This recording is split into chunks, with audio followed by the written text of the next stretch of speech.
早くからお集まりいただいてて、いつ始まるんだろうと思ってました。でね、救急車来ました。で、比較的早く具合悪くなった方は救急車に入ったんですね。ところがそこから出発しない。これが今の埼玉の医療問題。私ども8年前に吉川春子さんを押し立てて、この問題を初めて県知事選挙の中で大きくクローズアップしました。埼玉県は人口10万人あたりの医師の数、看護師の数が最低だ、47番目だよ、こういう話をしました。実は OECD 主要35カ国の中で日本は最低なんです、ね、OECD の中で最低で、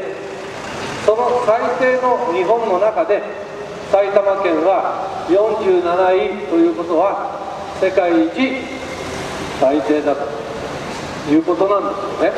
で、そういうふうに8年前申し上げたら、上田先生は10万人あたりでは最下位かもしれないけども、埼玉県って面積の小さい国です、県ですので、面積あたりでいうと全国6位だって言いましたけども、しかし実態としてはその後ですね、選挙が終わった直後、春日部市民病院が9月から小児科と産科の診療を閉鎖するということが新聞発表になりました。8年前ですよ、ね、そしてその年の暮れ12月に秩父市の市長さんが、秩父郡内に第3次救急がないんです。高度救命機能を持った病院がないんです。大里郡の深谷に1隻まで行かないとないんです。で、秩父としても非常に医師不足が深刻ですから、市長さんがですね、秩父市としては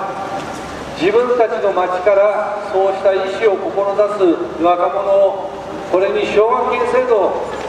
作って応援するというのを、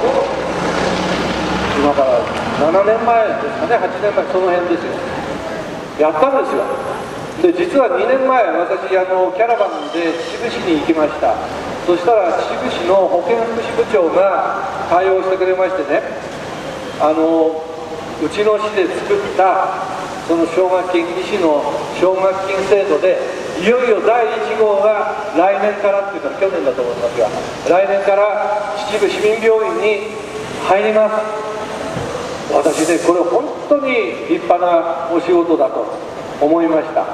そしてあと2年後には第2号が控えてます。で、しかもその秩父市民病院では周産期小児科の問題についても、諸山にある埼玉医科大学の小児科部長さんなどを招聘して市民病院の小児科体制を維持する。やっぱりね、こういう工夫を県がね、どういうふうにできるかということが大事だと思います。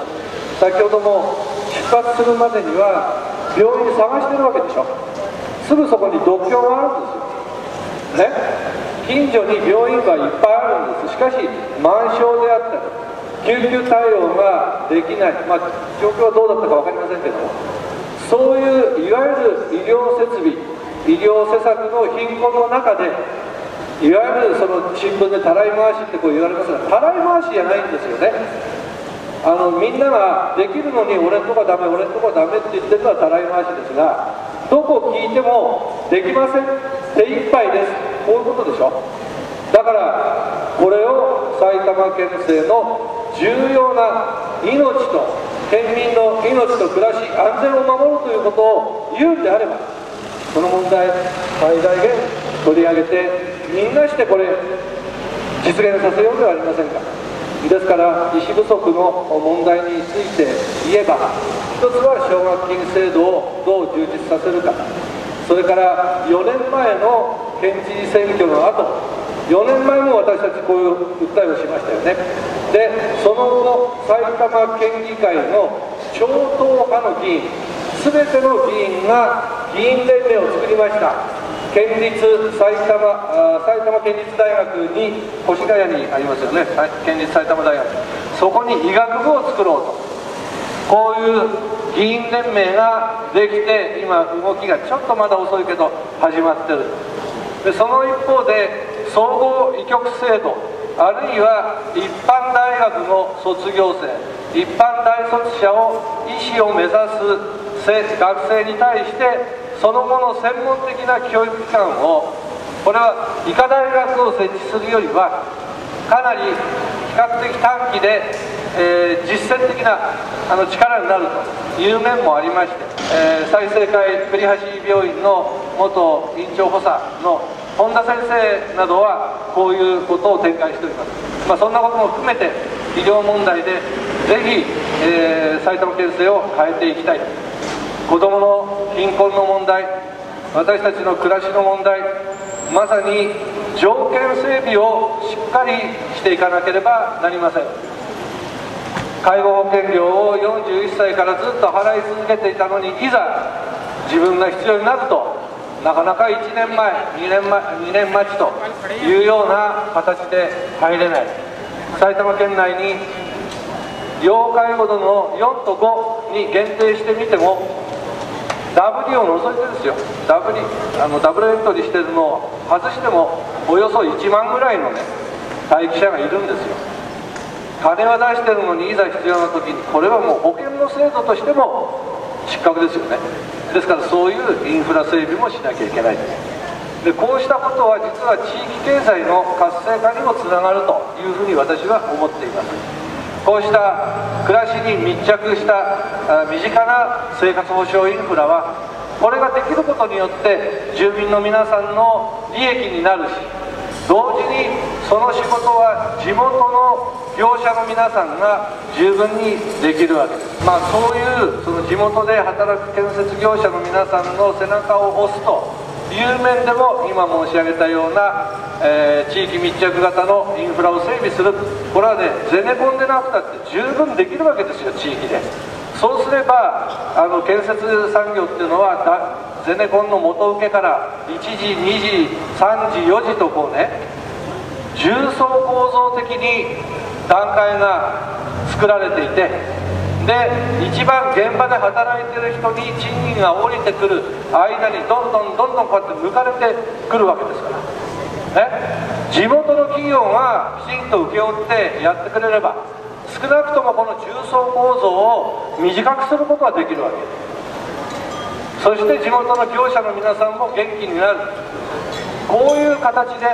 社会保障インフラの整備と地域経済の活性化再生、これをきちんとリンクさせながらみんなで工夫してやっていこう、これが私の政策でございます。さあこうした政策を実現していく上で、一番の根源はこの国が平和であるということです。戦争が始まったら人権もへったくれもないですよ、今本当に70年間世界で192の国連加盟国がありますが、本当にねこの70年もの間戦争はなく、自衛隊が海外に出てって外国人を殺したり、外国の兵隊から自衛隊員が殺されたり、こういうことがなくて済んできたわけです。そして世界の国々、特に中東諸国からは、日本は憲法、平和憲法9条を持つ国として尊敬をされ、親日派が中東の中に多いというのも、そうした平和憲法を皆さんの力で守り抜いてきた、このことの大きな成果だと思うんです。これを今大きく変えようってわけでしょ。エジプトに行って余計なことを安倍先生言ってきてね、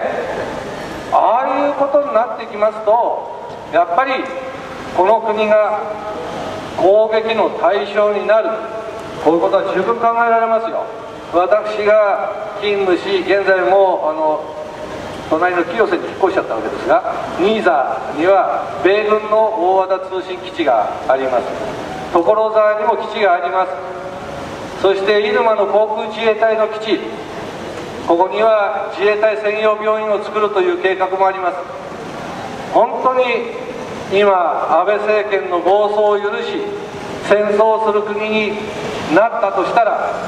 この国が集団的自衛権の行使によってこの国が攻撃の対象になるということは十分考えられる。そして子どもたちが戦争に駆り出される。これは何としても止めなきゃいけない。こう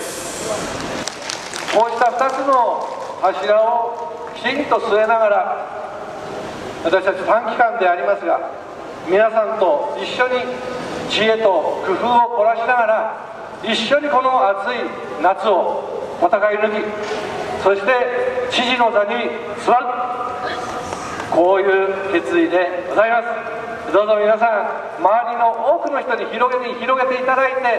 そういう嵐を吹き起こそうではありませんか。その先頭に立って頑張ることを申し上げて、この場からのお訴えとさせていただきます。どうぞ皆さんよろしくお願いいたします。